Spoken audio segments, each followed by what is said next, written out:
They were already in my yard when I pulled into the driveway. An orange stake, a laminated sign, a woman in a polo shirt with a clipboard, watching a man hammer it into the ground right next to my front walkway. HOA, common area, no private structures. I stepped out of my truck. She turned, looked at me the way a property manager looks at a squatter who's overstayed his welcome. "Sir, you're going to need to step back. You're on HOA property." "I own this house," I said. "You occupy it," she said. "There's a difference." Wrong house. Wrong man. She was already reaching into her clipboard folder when I said it, which told me she hadn't come here to have a conversation. She handed me a notice before I could respond. Orange, like the stake laminated like the sign, with a seal at the top that was designed to look like a court document, if you'd never actually seen a court document. It said I had 30 days to vacate, that a lien was being filed against the structure, that their attorney was pursuing a demolition order through the county. And I remember this phrasing exactly because I read it 4 times standing in my own driveway. It said, the HOA had allowed the development to proceed as a professional courtesy, pending formal assertion of the association's property rights. She had let me finish building, then walked in to collect. I looked up from the notice. The man with the stake had finished and was now photographing it with his phone. She was photographing it too. Then she turned her camera on my house. The house I had spent 22 months rebuilding from a burned-out concrete shell, and took 3 shots from different angles. Neither of them asked permission.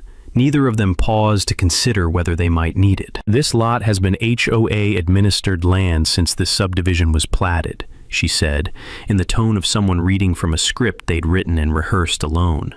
"Whatever you've built here, you built without our authorization, on our land." She let a beat pass, just long enough. "This property was never yours to develop. It has always belonged to this association." She said it like it was already over. I didn't raise my voice. I've learned over enough years that silence is a better first move than argument when someone hands you a document that reveals exactly how far they've committed to a position they haven't thought all the way through. What I thought, standing in my driveway with that laminated notice in one hand and my keys still in the other, was this: she has never pulled the county file. I had bought this lot through an estate attorney. I had the title searched before I signed a single page. I had recorded my deed at the county recorder's office before I broke ground. I had applied for every permit, passed every inspection, paid every property tax installment on time. I had done everything correctly, not because I'd expected a fight, but because I'd learned early that doing things correctly is the only kind of insurance that actually pays out. The deed was in a folder in my truck. It had been in that folder for 2 years because there had been no reason to touch it. There was a reason now. "You'll want to begin making arrangements before the end of the month," she continued, already half turned toward the car. "The association is prepared to be reasonable about transition timelines, but the legal process is moving forward regardless." She looked back at my house one last time. "Consider it professional courtesy." That phrase again. She had let me spend 2 years and everything I had rebuilding this lot from ash, and she was describing the timing of her ambush as a courtesy. I watched them walk back to their car. I watched them leave. The orange stake stood in my front lawn straight and bright, its laminated card catching the afternoon light like it belonged there. I went to my truck and opened the glove box. I pulled out the deed, county recorded parcel number and everything. I held it next to the orange notice. 14 months. That's how much older my deed was than her claim. 14 months of county stamps, tax payments, building permits, and inspection sign-offs that all said the same thing in the language of official documentation. This lot had been mine since long before she'd found a reason to call it hers. She stood on 2 years of my work and told me it belonged to her association. She had a clipboard, an orange stake, and 30 years of people folding the moment she showed up. She had no idea I had a county deed, a fire department report, a building permit, and a tax receipt. Every single one of them dated, stamped, and recorded, before she ever opened her mouth about this lot. She drove that stake into the ground like she was planting a flag on conquered territory. What she didn't know, what not one of them knew, was that the county recorder's stamp on my deed was dated 14 months before she ever thought to open her mouth. To understand why any of this happened, you need to understand what Lot 14 was before I got to it. 3 years before I showed up, there was a house there. A small one-single-story wood frame, the kind built in the early 80s when this subdivision was new, and the lots were considered modest. A man named Harlan lived in it alone for decades. Retired electrician, kept to himself. His neighbors mostly remembered him by his truck and the smell of coffee coming through his screen door on weekend mornings. Then one night the wiring in his attic failed, the way old wiring sometimes does, quietly and then all at once. The house went fast. Harlan made it out. He was 74 years old, and he made it out in his bathrobe, with nothing else. And 6 weeks later he died in hospice from the smoke damage to his lungs. His estate was complicated. No immediate heirs. A distant nephew in another state who didn't want the liability of a burned lot and the legal cost of probate. The whole thing sat in the courts for 2 years, while the lot sat on the street. Chain link fence around the perimeter, ash and foundation behind it. The kind of gap in a neighborhood that everyone drives past and nobody fixes. The HOA noticed. Karen had been board president for 2 years by the time Harlan's lot went vacant. She'd won the position the way people like her usually win positions like that, by being the only one willing to attend enough meetings to wear everyone else down. And once she had the title, she treated the neighborhood the way certain people treat power when they've wanted it their whole lives and finally get a small version of it. She expanded. Fines first.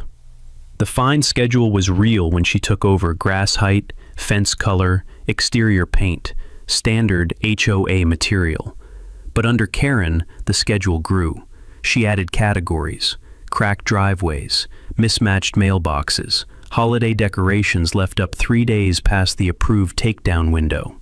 One family on the north end of the street got a notice because their doormat was the wrong shade of brown. Margaret and her husband retired fixed income in their house for 22 years, received 11 notices in 18 months over a side fence that was within spec by the original HOA guidelines.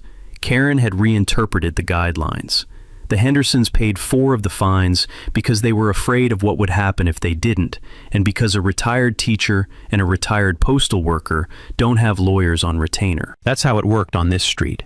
Not with screaming, with paperwork, with fines that compounded, with the quiet, constant suggestion that the association could make your life very difficult, and there was nothing much you could do about it. So when Harlan's lot went vacant, Karen did what she always did when she saw something that wasn't being claimed. She moved in, not legally. She never filed anything. She never submitted a formal motion to the county or a request to the estate attorney. What she did was quieter than that. She added the lot to the HOA's landscaping contract. The crew started mowing it.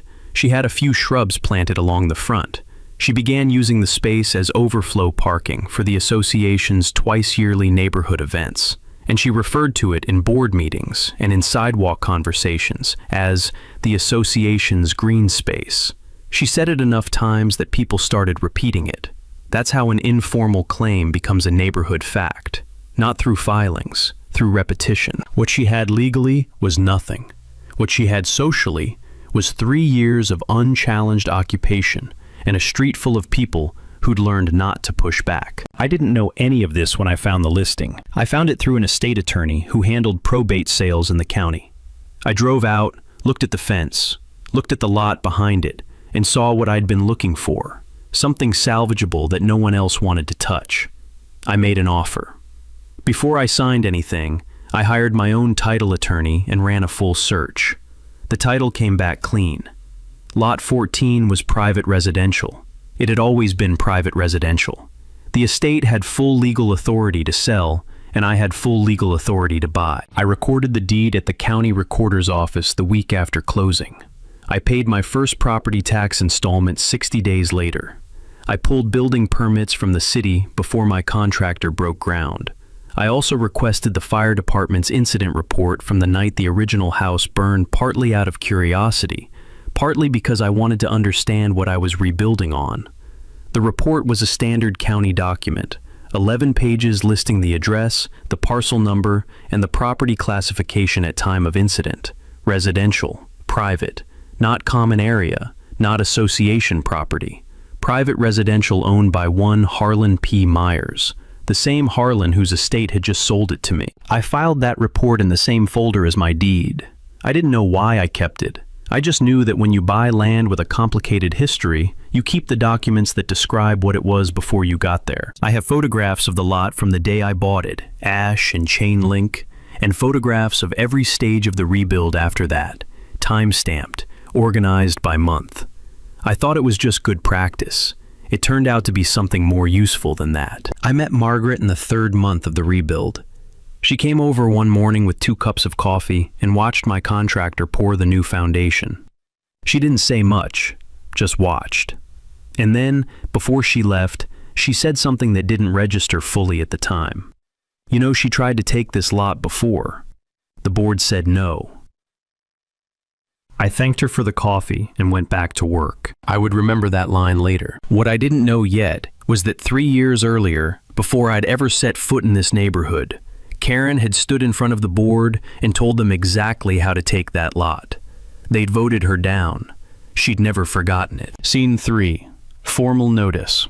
Fake citation in the first folder. 3 days after they planted the stake, a certified letter arrived. I signed for it at the door. The return address said Maplewood Ridge Homeowners Association, Office of the President.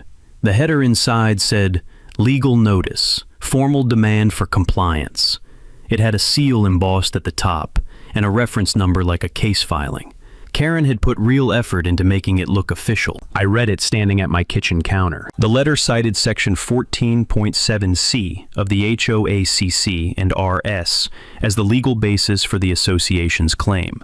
It stated that this provision granted the association administrative jurisdiction over, and I'm quoting directly here, undeveloped or abandoned residential parcels within the subdivision boundaries where no active private ownership can be demonstrated. On that basis, it demanded I cease all occupancy of the premises, remove all personal property within 30 days, and pay a compliance fine of $500 per day, retroactive to the date I first occupied the structure. $500 a day. Retroactive. I had been living in the house for 6 weeks. At the bottom, Karen's signature.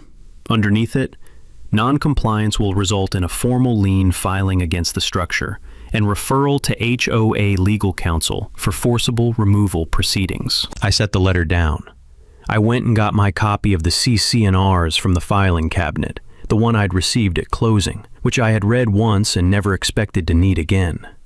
I sat down at the kitchen table and turned to Section 14. Section 14 was titled Landscaping and Exterior Maintenance Standards. Section 14.7 covered grass and ground cover compliance. Section 14.7c stated in its entirety, turf grass within the front setback area shall be maintained at a height no greater than 4 inches. Violations are subject to a first notice warning, followed by a daily compliance fine of $25 if not remediated within 7 days. Grass. She had cited a clause about grass height as the legal basis for seizing my house. I read it 3 times because I wanted to be certain I wasn't missing something. A subsection, a footnote, an addendum. There was nothing. The clause Karen had described in her letter, jurisdiction over abandoned parcels, administrative takeover, private ownership challenges, did not exist anywhere in Section 14. It did not exist anywhere in the CC and Rs at all. I checked. I went through the whole document, 41 pages. I checked twice. She had invented it, not misread it, not misunderstood it.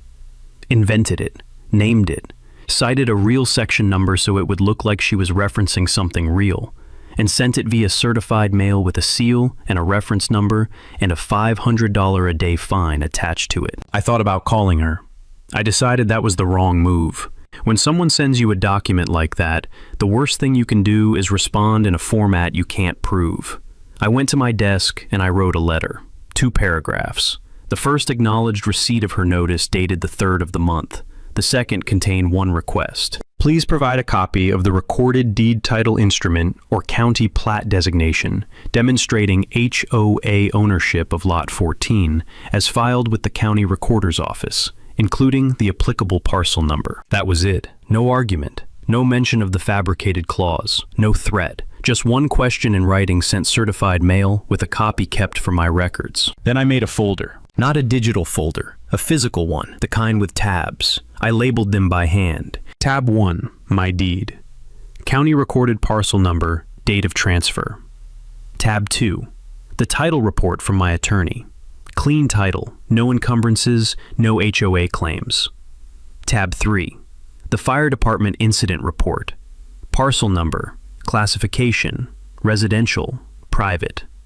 Tab 4, my building permit from the city, issued to me for this address on a parcel zoned for private residential construction. Tab 5, Karen's certified letter with the cited CC and R section, highlighted in yellow, and beside it a printed copy of the actual section 14.7C, also highlighted in yellow, about grass. Tab 6, my response letter, certified mail receipt attached. I also started photographing every piece of HOA correspondence the moment it arrived. Front, back, envelope, postmark. I started a log, date received, date responded, method of delivery. I had learned a long time ago that in any dispute where someone is generating paperwork, the person who stops generating their own paperwork first is the one who loses. Karen's response arrived 5 days later. It was a packet. 4 pages of C, C, and R's highlighted in yellow, the same section she'd cited before. A letter on H, O, a letterhead, restating the claim in slightly different language. And this detail stayed with me, a photograph of the orange stake in my front lawn included, as if it constituted evidence of something, as if taking a photograph of a thing she had done to my property proved that she owned my property. No deed, no county record, no parcel number. No instrument filed with anyone. What she wrote at the bottom of the cover letter was, "The association's right to this property is a matter of established community record. Further correspondence on this matter should be directed to our attorney." Established community record. Not legal record, not county record, community record. I added her response to tab 5. Then I added a tab 7 for a blank page I labeled Outstanding HOA to produce recorded deed plat designation parcel number. As of date, not produced. 2 neighbors came to see me that week, separately, neither knowing the other had come. Both of them said versions of the same thing. Just let it go. She'll fine you into the ground if you fight her. One of them, a man who'd lived 3 doors down for 11 years, pulled out his own notice from 2 years back, a lien filing, for a hairline crack in his driveway. He'd paid it, $1,200, because he didn't have a lawyer, and he didn't think he could win, and he couldn't afford to find out. I listened. I didn't tell them about the folder. I didn't tell them about the CC and RS. I sent her one question in writing. Produce the deed showing HOA ownership of Lot 14. She sent back 3 more pages of CC and R highlights. Not one deed, not one county record, not one line with a parcel number on it. That was the moment I stopped being patient and started being methodical. Scene 4. Margaret's shoebox and the vote Karen buried. I went to see Margaret on a Tuesday morning. She answered the door before I finished knocking, which told me she'd been expecting me, or at least expecting that someone would eventually show up. She had coffee ready.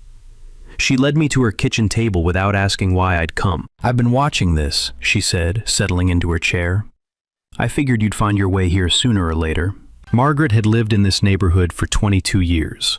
She knew where every rule had come from, who had voted for what, and which version of the CC and Rs was in circulation at any given time.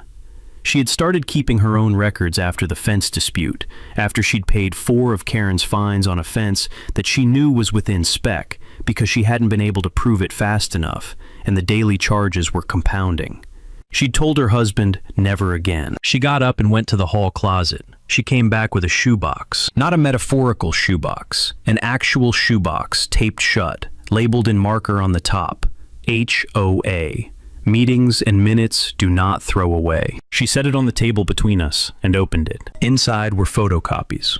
Stapled packets organized by date going back 6 years. Margaret had been attending HOA board meetings and making her own copies of the minutes since the year Karen took over.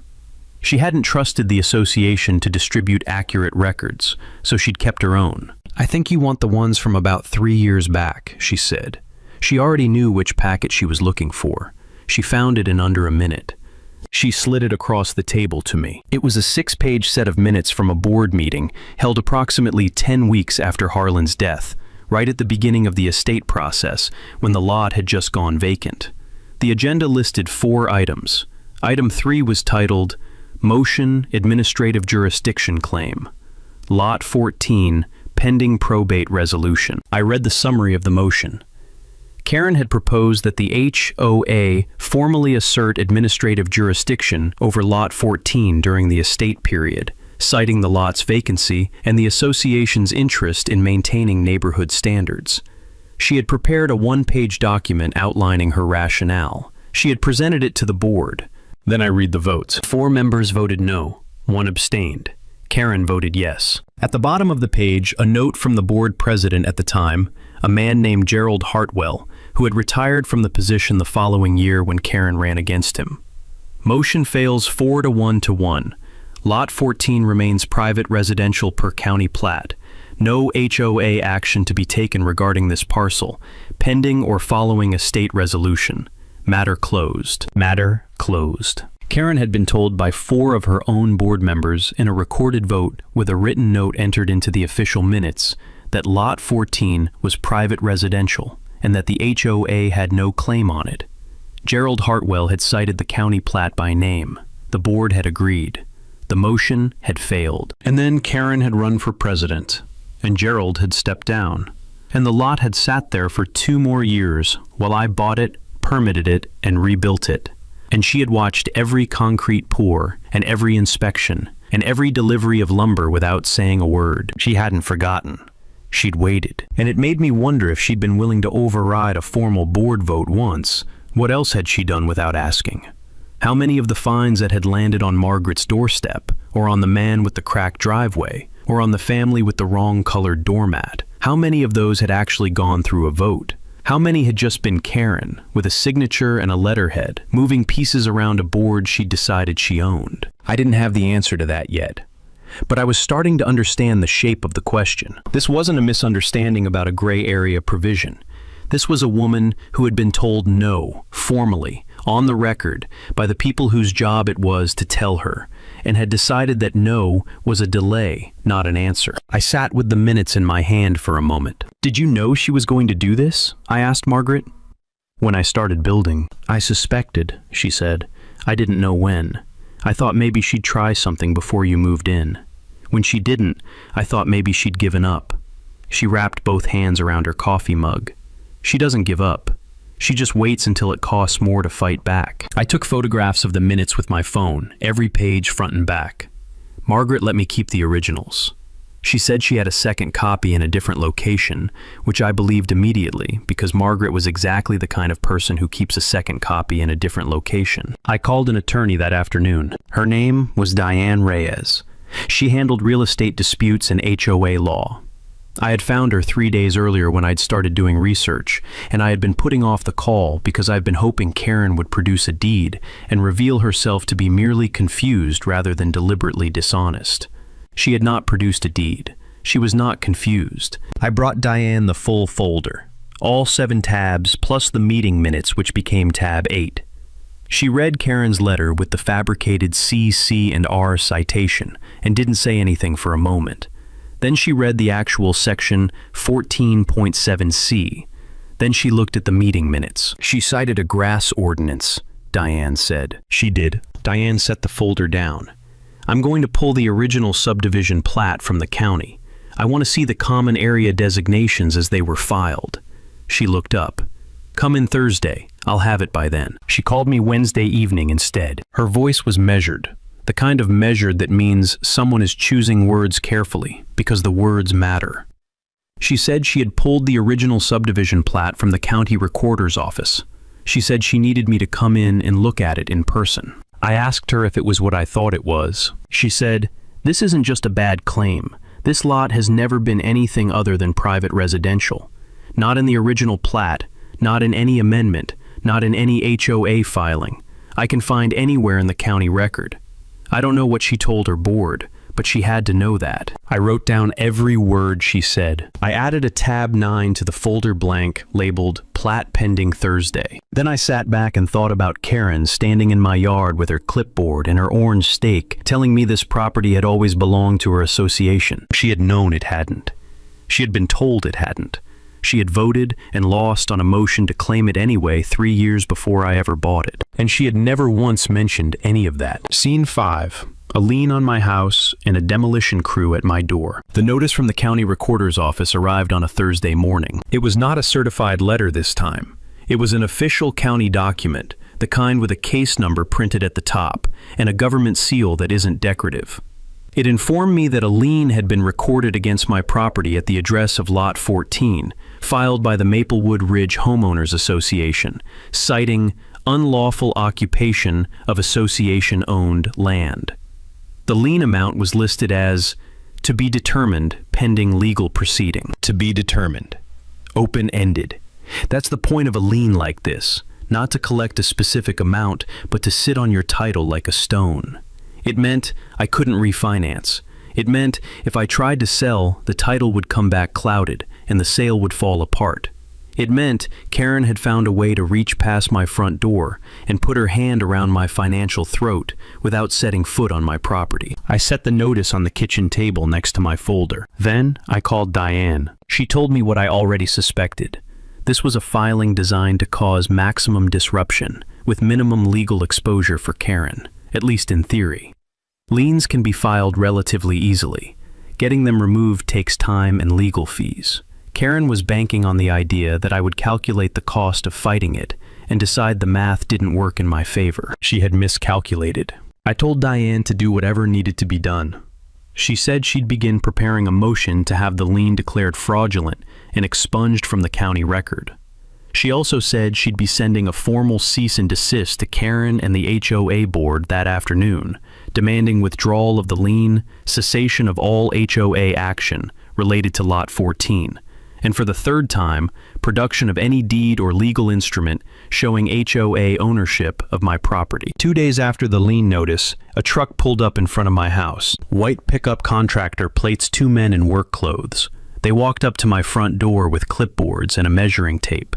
One of them introduced himself and said they had been engaged by the Maplewood Ridge HOA to conduct a structural assessment of the building for demolition compliance purposes.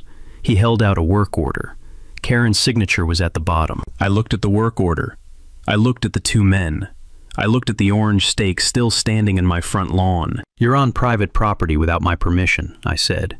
"I'm asking you to leave." They hesitated. One of them said they had authorization from the HOA. "The HOA doesn't own this property," I said. "I do. You have 30 seconds to get back to your truck." The one with the clipboard started to say something about the work order. The other one, to his credit, was already turning around. They left. On the way out, one of them photographed my exterior from the sidewalk. I noted the time on my phone. What they didn't know, what Karen apparently hadn't told them, was that I had installed a security camera system during the rebuild. Not because I'd expected this, because I was renovating a property in a neighborhood I didn't know yet, and I wanted a record of who came and went during construction. The cameras covered the front of the house, the driveway, and the side gate. They had captured the truck's plates, both men's faces, the measuring tape, the photograph they took, and the timestamp of the entire visit. I called Diane again. She added it to the file. Trespass. Unauthorized entry onto private property. A contractor acting on instructions from someone who had no legal authority to give those instructions. Karen's response to the cease and desist arrived 4 days later. It was a single paragraph. The HOA stood by its position. The matter was in the hands of their attorney. All future correspondence should be directed accordingly. No deed, no plat designation, no parcel number, no response whatsoever to the central question Diane had now asked 3 times in writing. The non-answer was, by this point, its own kind of answer. What I didn't know yet was that the board was starting to notice. Margaret called me that week. She had been quietly talking to 2 of the board members, the ones who had been on the board 3 years ago and had voted against Karen's original Lot 14 motion. They were still on the board, and they were asking questions they hadn't thought to ask before. They hadn't known about the lien until after it was filed. They hadn't known about the contractor until someone on the street mentioned it. Karen had not brought either action to a board vote. She had simply done both things and used the HOA's name to do them. One of the board members had apparently asked Karen directly, when did the board authorize the lien filing? Karen had told her it fell within the president's authority under the association's bylaws. The board member had gone home and read the bylaws. She called Margaret the next day. Diane called me that same evening. She had been cross-referencing the lien filing date against the HOA's board meeting records, which she had obtained through a formal records request. Her voice had the same careful, measured quality it had on the night she'd first told me about the plat. She said there was no board meeting in the 2 weeks before the lien was filed.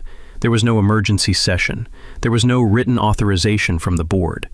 Karen had filed the lien herself, signed it as HOA president, and used the association's name and legal standing to do it, without a vote, without board knowledge, and without authorization. She said it meant the lien wasn't just fraudulent as a property claim. It meant Karen had filed it outside her authority as an officer of the association. I let that sit for a moment. So the HOA might not even be behind this, I said. The board didn't vote on it, Diane said, which means the board didn't authorize it, which means Karen signed the HOA's name to a county filing without the HOA's consent. I thought about the 2 board members Margaret had mentioned. The ones who'd been calling, the ones who hadn't known about the lien until after it was filed. Karen hadn't just gone after my property. She'd done it using an organization she didn't fully control, in a way that the other members of that organization hadn't agreed to, and left them holding exposure they hadn't signed up for. My attorney filed to have the lien declared fraudulent. The county assessor's office confirmed they had received her full records request. And then Diane told me one more thing she had cross-referenced Karen's lien filing date against the board authorization records. There was no board vote. Karen had filed the lien herself, without a board vote, using the HOA's name. That wasn't a procedural error. That was exposure. Scene 6. The meeting she called to finish me. The notice went out to every homeowner in Maplewood Ridge on a Saturday morning. A single sheet folded into thirds slipped through mail slots. Karen had done it herself. I found out later she'd walked the entire street at 7 a.m. The header read, Emergency Board Meeting. Re-unauthorized development of association property. Legal action update. The meeting was scheduled for Tuesday evening at 7 o'clock in the community room of the neighborhood's common building. I read mine at the kitchen counter. Then I set it next to the folder and thought about what it meant that she had called a public meeting instead of letting her attorney handle things quietly. It meant she was confident. It meant she wanted an audience for what she believed was going to be a conclusion. I decided to give her one. I arrived 10 minutes early and took a seat near the back. I had my folder. I had a notepad. I had a pen. I did not bring Diane because I didn't want Karen to know yet how prepared I was. I wanted to watch.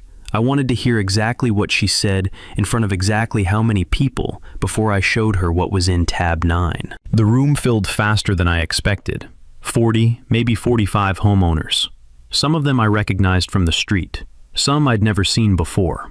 Margaret came in and sat 2 rows ahead of me, without looking back, which meant she knew I was there. The 2 board members who had abstained on the original vote, a woman named Carol and a man named Dennis, sat at the board table with 3 others. Their chairs angled just slightly away from each other, in the way people sit when they're in the same room, but not on the same side. Karen stood at the front. She had a projector, a screen, a clicker. She had prepared a presentation. I uncapped my pen. She opened with the history of the lot Harlan the Fire, the estate. She got most of it right. Then she described how the association had maintained the lot during the probate period as a neighborhood service, and how the association's long-standing stewardship of the property had established the community's interest in it. She used the phrase long-standing stewardship twice. She did not mention that the stewardship had consisted of mowing it and parking cars on it, without filing a single document with anyone. Then she clicked to the next slide. On the screen was a photograph of a document. She told the room it was the association's original deed instrument establishing the HOA's claim to Lot 14 as a designated common parcel within the subdivision. She pointed to a section highlighted in yellow. I looked at the image on the screen. I had seen the actual subdivision plat. Diane had walked me through it on Thursday. The full document, every page, every designation. What Karen was showing the room was a photograph of the first page of the original plat, cropped to exclude the legend and the full parcel index. The section she'd highlighted in yellow read, "Common areas as designated herein shall be maintained by the association for the benefit of all residents." It was a real sentence from a real document. It had nothing to do with Lot 14. The common areas designated herein were labeled explicitly in the plat's index, lots A1 through A3, all on the subdivision's perimeter. Lot 14 was not among them, but Karen had cropped out the index. She had highlighted one sentence and presented a photograph of it as a deed. In the front row, a man I didn't know raised his hand. "Can you show us the parcel number on that deed?" "The specific legal instruments are being handled by association counsel," Karen said. "We're not in a position to discuss individual document details in an open forum." Another voice from the middle of the room. "Did the full board vote to file the lien?" A pause. Carol at the board table looked at the floor. Karen said, "All actions taken by the association president are within the authority granted under the HOA bylaws." Dennis, the other board member who'd abstained, wrote something on the notepad in front of him. Karen moved to the next slide. She described the timeline of my build dates permits the sequence of construction. She was accurate on the facts. Then she said something that I wrote down word for word, pressing my pen into the paper hard enough to feel it. "The association made a strategic decision to allow the development to proceed because we wanted the structure in a livable condition before formally asserting our property rights. That was a decision made in the best interests of the community. We wanted to avoid disruption. We considered it a professional courtesy." That phrase again. She had just told 45 homeowners on the record in a meeting that at least a dozen of them were filming on their phones, that the HOA had known about my construction the entire time and had deliberately chosen not to object, and that this silence had been a strategic choice, not an oversight. She had just destroyed the only version of events in which her claim could be read as good faith confusion. I kept writing. A man near the back, not me, called out, "If you knew about it the whole time, why didn't you say anything until after he moved in?" Karen said the timing had been a matter of legal strategy. It was at this point that the county building inspector spoke up. He had been sitting near the side wall, and I had quietly invited him by calling the city permit office earlier that week and explaining that questions about my building permits were likely to come up at a public meeting. He had come voluntarily. When Karen, responding to another question from the floor, stated that my building permits had been issued in error on a misclassified parcel, the inspector raised his hand and asked to be recognized. Karen tried to table the discussion. 3 homeowners objected loudly enough that she didn't have a clean way to shut it down. The inspector stood. He identified himself. He said the permits for Lot 14 had been issued correctly following standard city review on a parcel that was zoned and classified as private residential at the time of application, as it had been since the subdivision was originally platted. He said the permits were valid. He said the parcel classification was not in error. The room was quiet for a moment. Karen called for the board vote. The motion was to formally ratify all actions taken by the association president regarding Lot 14, and to authorize continuation of the legal proceedings. 3 yes votes, 2 abstentions, Carol and Dennis, both of whom did not look at Karen when they raised their hands. Not unanimous. She had wanted unanimous. I closed my notepad. I had 4 pages of notes. I had Karen's exact words about the strategic decision to allow my construction, on record, spoken in front of 45 people with phones. I had the inspector's statement on record. I had 2 board members who had just publicly declined to ratify her actions. She announced the lawsuit with the confidence of someone who had never been wrong in her own mind. She told the room the association's attorney had filed suit against the unauthorized occupant of Lot 14, and that the matter would be resolved through proper legal channels. She said it was unfortunate that it had come to this. She had no idea that the county assessor had already received Diane's full records request, or that the response was sitting in a sealed envelope in my attorney's office. We had a court date in 11 days. Scene 7, the plat map. The minutes and the moment she ran out of answers. The county hearing room was smaller than I expected. A long table at the front for the hearing officer. Chairs arranged in rows behind a low divider, not quite a courtroom, but close enough that everyone in it behaved like it was one. Diane sat beside me with the folder between us on the table. Karen sat across the aisle with her HOA attorney, a man named Philip, who had the practiced stillness of someone who had reviewed the file the night before and found himself less comfortable with it than he'd expected. Two of the board members, Carol and Dennis, sat in the gallery behind Karen. Margaret was 2 rows behind them. I had not slept well. I wasn't anxious. I just kept running the folder tabs in my head in order the way you run a checklist before something you've prepared for and can't undo. The hearing officer called the session to order. Philip went first. He presented the HOA's position in language that sounded authoritative if you didn't know what was missing from it. He cited the association's long-standing maintenance of the lot. He referenced the CC&R provision, the fabricated one, Section 14.7c, described in Karen's original letter. He produced the same photograph Karen had shown at the board meeting, the cropped plat page, the highlighted sentence about common areas. He described it as the association's foundational property instrument. The hearing officer looked at it for a moment. "Counsel," she said, "can you provide the full plat document, including the parcel index and common area designations?" Philip said the document on screen was the relevant portion. "I'd like the full document," the hearing officer said. "The complete filing as recorded with the county." Philip looked at Karen. Karen looked at the table. He said he didn't have the full document with him. Diane reached into the folder and produced it. The county plat was 22 pages. Filed with the county recorder's office the year the subdivision was developed. Diane had tabbed 3 sections. She set it in front of the hearing officer and let her read. The hearing officer turned to the parcel index first. Common area lots were listed explicitly, lots A1, A2, and A3, all designated on the subdivision's outer perimeter, all labeled HOA Common Area Association maintained. Their parcel numbers were listed. Their boundaries were mapped. There were 3 of them. They were specific. They were clear. Lot 14 was not among them. Lot 14 appeared in the residential parcel grid, row 4, column 2, residential private, parcel number 0714-RES, the same parcel number that appeared on my deed, the same parcel number on my building permit, the same parcel number on my tax receipt, the same number the fire department had recorded when they responded to Harlan's house on the night it burned. The hearing officer set down the plat and looked across the table. The room was very quiet. Karen's attorney was very still. "Counsel," the hearing officer said to Philip, "the parcel index does not designate lot 14 as a common area.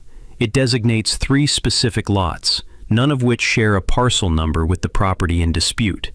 Can the association produce any separate instrument, a deed, an amendment, a recorded HOA filing that designates lot 14 as association property?" Philip asked for a brief recess. "We'll continue," the hearing officer said. I watched Karen's face move through something.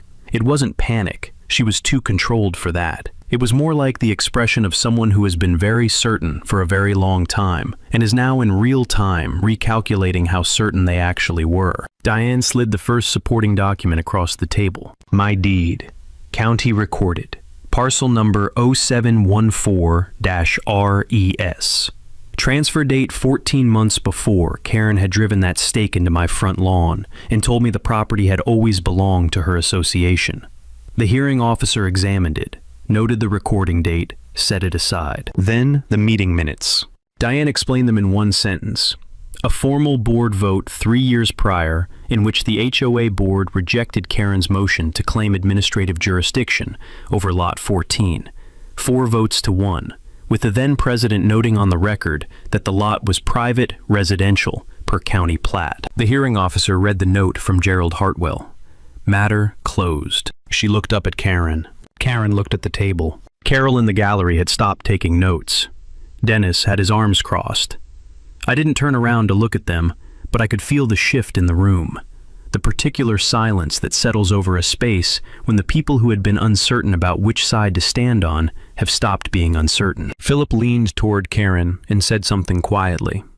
She shook her head once. Diane placed Karen's original letter on the table, the one citing Section 14.7c, as the legal basis for the HOA's claim.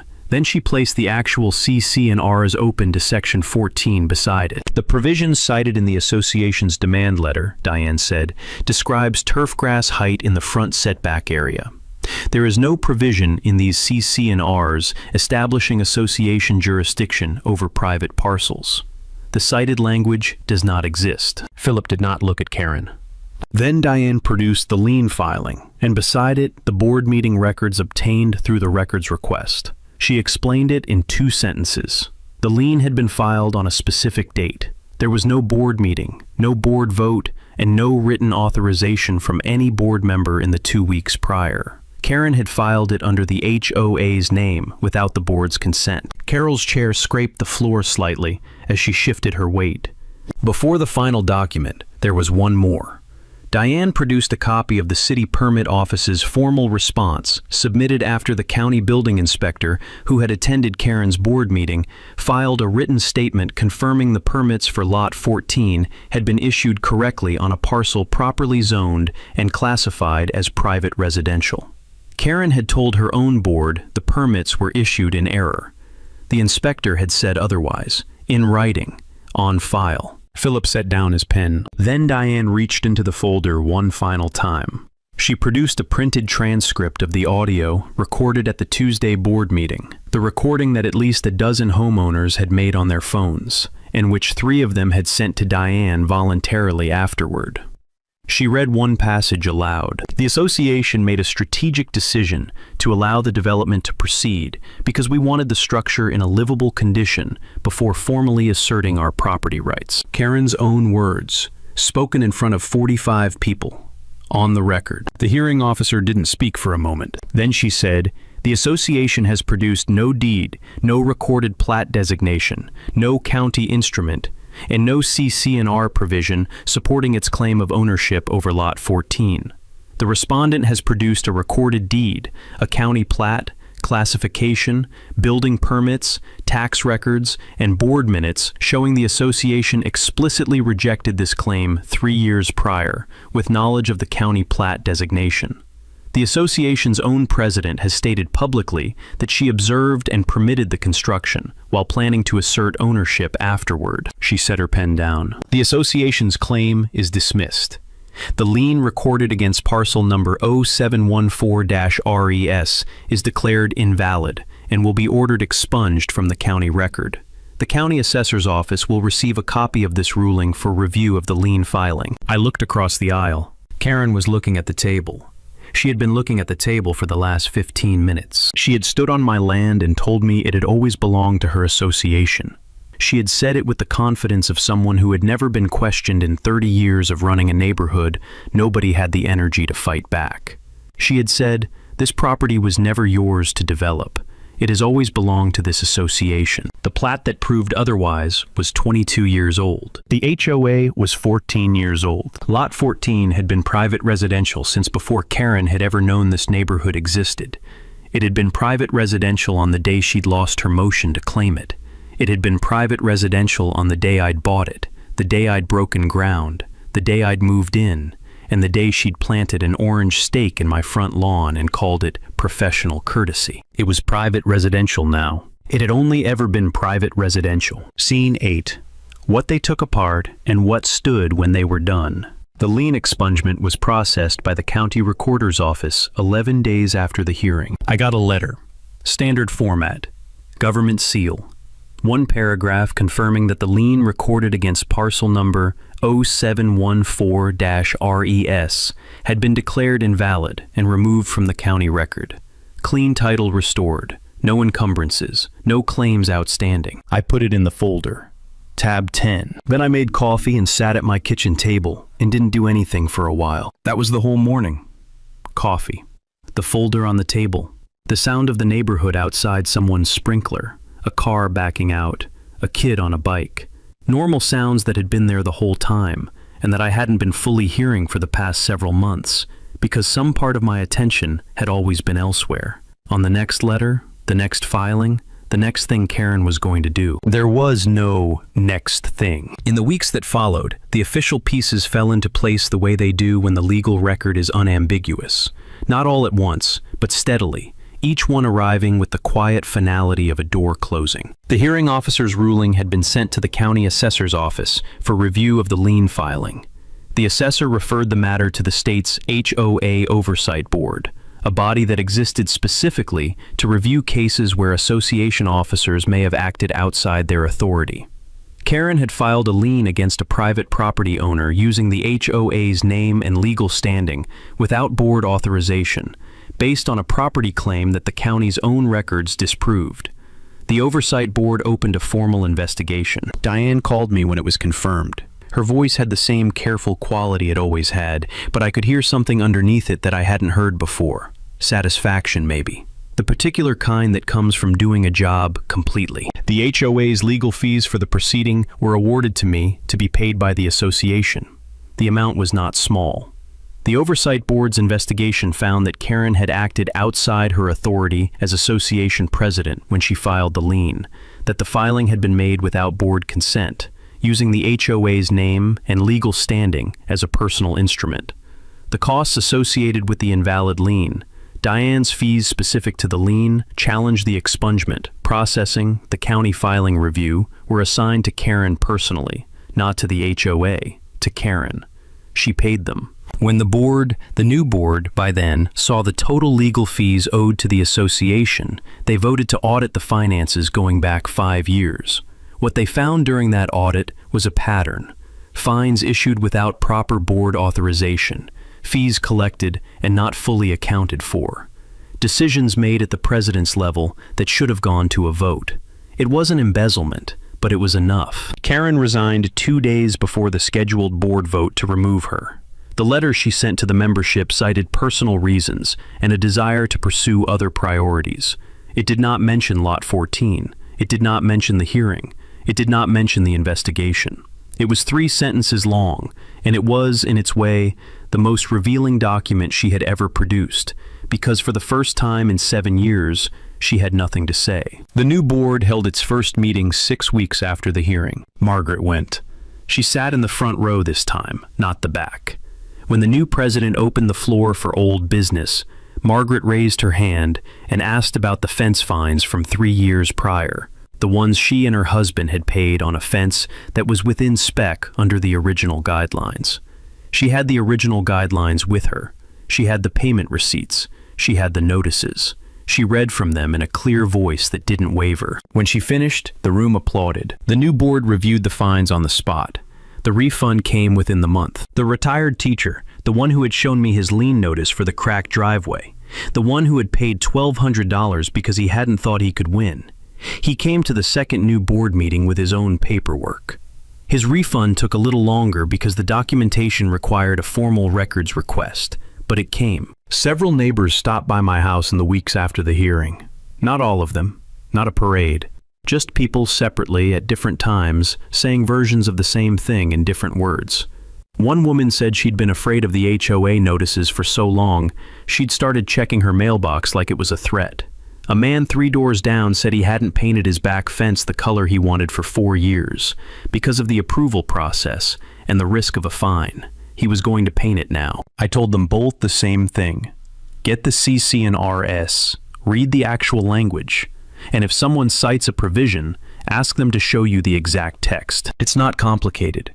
It just requires someone to decide that the answer to a document is another document. The orange stake stayed in my front lawn through all of it. I hadn't pulled it out right away. I'm not entirely sure why. Maybe I wanted to leave it there until everything was finished, until the lien was gone, until the case was closed, until there was nothing left for Karen to file. Maybe I just wanted to remember what it had felt like to come home and find it there, so I wouldn't forget the specific quality of that afternoon, and the specific decision I'd made, standing in my driveway, holding a county deed and a laminated notice. On the morning after the lien letter arrived, tab 10, clean title, no encumbrances.